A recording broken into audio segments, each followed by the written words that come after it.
नमस्कार साथियों इस वीडियो में आप बंटवारा से संबंधित जो महत्वपूर्ण प्रश्न हैं आपके कि पुराना बंटवारा मान्य होगा कि नहीं, क्या नियम है इस पर। कई लोग जो है वो आपसी बंटवारा कर लेते हैं, या कई बार जो होता है कि रोड साइड यानी कि कीमती जमीन जो है वो आपको नहीं दी जाती है।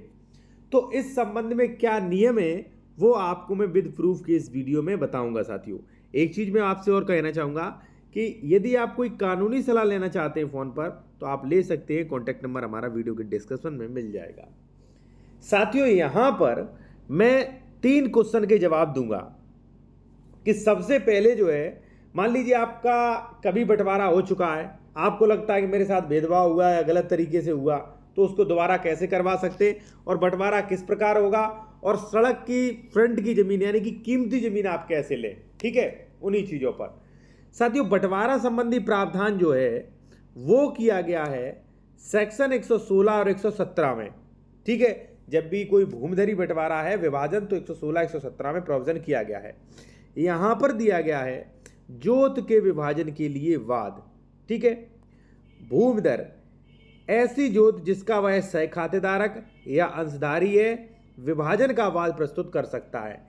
यानी कि यदि मान लीजिए ये कोई भी खसरा संख्या है, खसरा संख्या 53 हो सकता है या कोई भी है, आपका इसमें शेयर है, तो आप जो है विभाजन यानी कि पार्टीशन के लिए सूट फाइल कर सकते हो। ठीक है, अब कई लोग कहेंगे कि सर हमारा तो बहुत पुराना था वो हो गया, या कई लोग कहेंगे सर हमारा फैमिली सेटलमेंट मेमोरेंडम वो हो गया। तो देखिए अभी इसके ऊपर भी चर्चा करेंगे हम, क्योंकि अभी जो है ये पॉइंट आने वाला है, इसी सेक्शंस में इसकी बात कही गई है। ठीक है, वैसे आप सीधा मान लीजिए कि अगर आपका कोई आपसी सहमति से बंटवारा हुआ है तो आप जो है फिर से कोर्ट जा सकते हो। ठीक है, कि भाई मान लीजिए भेदभाव पूर्ण के हमें भेदभाव पूर्वक किया है, गलत दबा धमका के किया है, ठीक है ना, तो आप कोर्ट जा सकते हो। ठीक है, तो बंटवारा के लिए आप क्या करना होगा, धारा 116 में आप केस कर दीजिए। ठीक है, सबसेक्शन 1 आप देखेंगे यहाँ पे स्पष्ट लिखा है कि आप जो है ऐसा प्रस्तुत कर सकते हैं। दूसरा, ऐसे प्रत्येक विभाजन में न्यायालय ऐसी जोत वृक्षों कुओं या अन्य सुधार विभाजन कर सकता है, लेकिन जहां ऐसा विभाजन संभव नहीं है वहां पर उपरोक्त वृक्ष कुओं अन्य सुधारों के मूल्यांकन को वेद रीत से विभाजन समायोजन करेगा। ठीक है, अब कई बार क्या होता है कि अगर मान लीजिए विभाजन कर रहा है और एक जमीन में मान लीजिए विभाजन संभव नहीं है तो उसका मूल्यांकन करेगा, और मूल्यांकन करके मूल्य का जो है भाई वो कर देगा। यहाँ पे देख सकते हैं मूल्यांकन का वेद रीत से विभाजन और समायोजन किया जाएगा। ठीक है, अगर मान लीजिए कोई जमीन कीमती है तो उसके बदले में ज्यादा जमीन दी जाएगी रेट लगाकर, कुछ ऐसा कुछ करना चाहिए, यानी कि भाई जो है इसी प्रकार से कुछ करना चाहिए।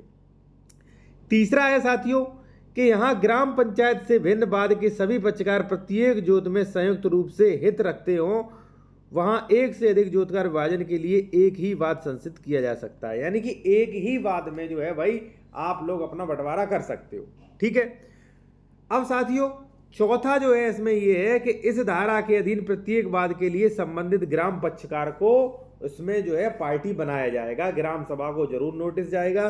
ठीक है, उसे पक्षकार बनाया जाना अति आवश्यक है। ठीक है, तो बंटवारा के लिए आपको 116 में जाना पड़ेगा। अब जो आपके क्वेश्चन है कि सर हमें रोड पे कैसे मिलेगा, हमारे भाई ने पहले पुराना बंटवारा हुआ था, हमारे भाई ने चालाकी जो है वो चालाकी से रोड पे जमीन ले ली है। ठीक है, मान लीजिए ये रोड है भाई, ठीक है, आपके भाई ने इस तरीके से जो है पूरा रोड पे ले लिया है फ्रंट साइड।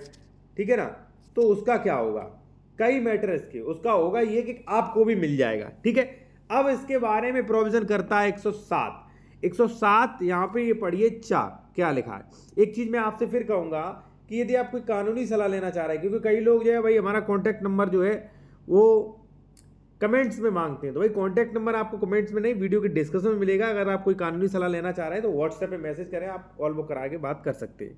ठीक है जी, यहां पे लिखा है कि यदि गाटा का या उसका भाग वाणिज्यिक मूल्य का है, देखिए वाणिज्यिक मूल्य का यानी कि बहुत महंगा हो गया, अथवा सड़क का है क्योंकि सड़क वाली भी जमीन महंगी रहती है, आबादी का है, या किसी अन्य वाणिज्यिक मूल्य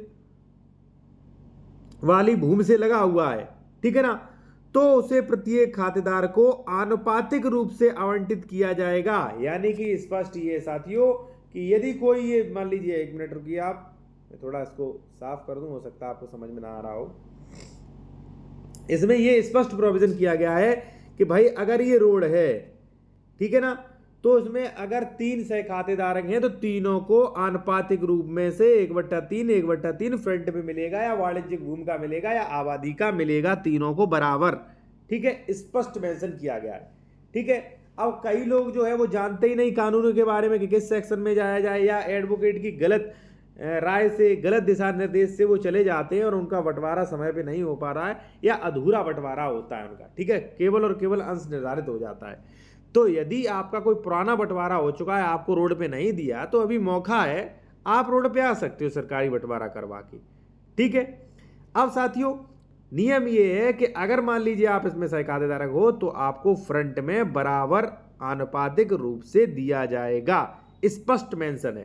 ठीक है, यदि सह खातेधारक अपनी सहमति या पारिवारिक बंदोबस्त के अनुसार अलग अलग कब्जे में है तो कुरहा यथासंभव तदा अनुसार किया जाएगा। इसमें यह भी है कि अगर आपका कोई फैमिली सेटलमेंट मेमोरेंडम हो गया है तो फिर भी जो है आप इसका बंटवारा करा सकते हैं और जैसा आपका मेमोरेंडम हुआ है उसी के अनुसार आप चल सकते हैं। लेकिन साथियों कहीं ना कहीं फैमिली सेटलमेंट मेमोरेंडम है वो रखा रह जाता है, क्योंकि जो भी मान लीजिए जैसे बंटवारा कराना होता है वो एलिगेशन लगा देता है कि भाई ये गलत है, इस पर मैंने साइन नहीं किए, या मान लीजिए ऐसा कोई भी फैमिली सेटलमेंट मेमोरेंडम नहीं हमारे द्वारा तैयार किया गया था। छठवां,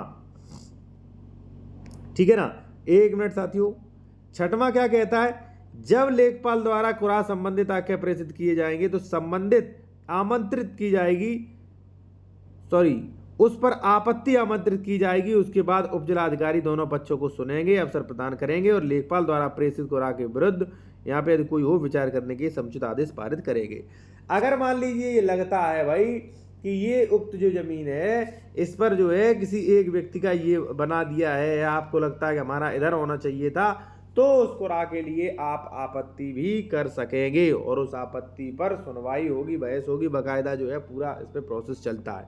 ठीक है, यदि आख्या और कुरहा की पुष्टि उपजिलाधिकारी द्वारा दी जाती है तो अंतिम डिक्री बनाई जाएगी और अंतिम डिक्री के बाद जो है वादी के अंश प्रतिवादी के अंश से सीमांकन द्वारा पृथक किया जाएगा, यानी कि इसी में सीमांकन होगा भाई।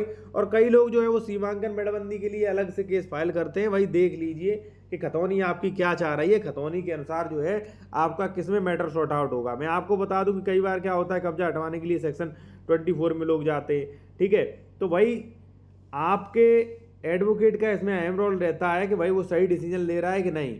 ठीक है, 116 में जाना चाहिए, 117 में, 134 में जाना चाहिए, धारा 24 में जाना चाहिए, किस में जाना चाहिए। अगर मिनजुमला नंबर है तो धारा 30 में भी जाना पड़ सकता है आपको। ठीक है, तो इस प्रकार से साथियों कुछ आपका बंटवारा होगा। ठीक है, और बंटवारे से संबंधित जो है जो मैंने आपको कानून यहाँ पे समझा दिया है। ठीक है, बाकी अगर आप कोई कानूनी सलाह लेना चाहते हैं तो कॉन्टैक्ट नंबर हमारे वीडियो के डिस्क्रिप्शन में दिया गया है साथियों। ठीक है, और देखिए अगर घर का बंटवारा है, ठीक है, तो वो एक अलग प्रोसेस है। ठीक है, घर का बंटवारा इसमें नहीं शामिल किया गया क्योंकि ये जो है वो कृषि का बंटवारा है। ठीक है, कृषि संबंधी ये जो कानून जो है उत्तर प्रदेश राजस्व संहिता सेक्शन 116 117 है।